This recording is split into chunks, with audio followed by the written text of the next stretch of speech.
കൂടപ്പുറപ്പുകൾക്ക് എന്തിയെ? ഒരേ അമ്മയുടെ വയറ്റിൽ നിന്ന് പല കാലങ്ങളിലായിട്ട് പെറ്റിട്ടതുങ്ങള് അന്നത്തെ പരിമിതിയിൽ ഒരേ പായെ കിടന്നുറങ്ങി ഒരേ പാത്രത്തിൽ നിന്ന് തല്ലുപിടിച്ചുണ്ട് ഒരുമിച്ചൊക്കെ വളർന്നു വന്നതുങ്ങള് പിന്നെ ജീവിതത്തിന്റെ ഉത്തരവാദിത്തങ്ങൾ തിരക്കുകൾ പല വഴിക്കാക്കി കാണും. സാരമില്ല, കൂടപ്പുറപ്പുകൾക്ക് മനസ്സിലെങ്കിലും ഇടമുണ്ടോ? സൗഹൃദങ്ങൾക്ക് മനസ്സിലെങ്കിലും ഇടമുണ്ടോ?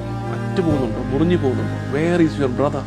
നിന്റെ സഹോദരൻ എവിടെ? നിഷ്കളങ്കരെ വേദനിപ്പിക്കരുത്, അവരുടെ കണ്ണീര് രക്തം വീടരുത്. ഒരു കൂട്ടത്തിലൊക്കെ നിൽക്കുമ്പോ ആരെ ഏറ്റവും കൂടുതൽ കളിയാക്കുന്നത്? കൂട്ടത്തിൽ സാധുവിനെയാണ്.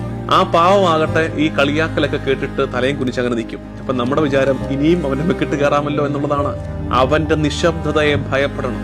നിഷ്കളങ്കന്റെ ഉള്ളു പടഞ്ഞിട്ടുണ്ട്. ഇനി അവന് വേണ്ടി യുദ്ധം ചെയ്യാൻ പോകുന്നത് ദൈവമാണ്. 2-3 തലമുറ പുറകോട്ടൊക്കെ ഒന്ന് ഓർത്താൽ നിഷ്കളങ്കരുടെ ചോര വീണ കുടുംബ ചരിത്രമുള്ളവർ വരെ ഉണ്ട്.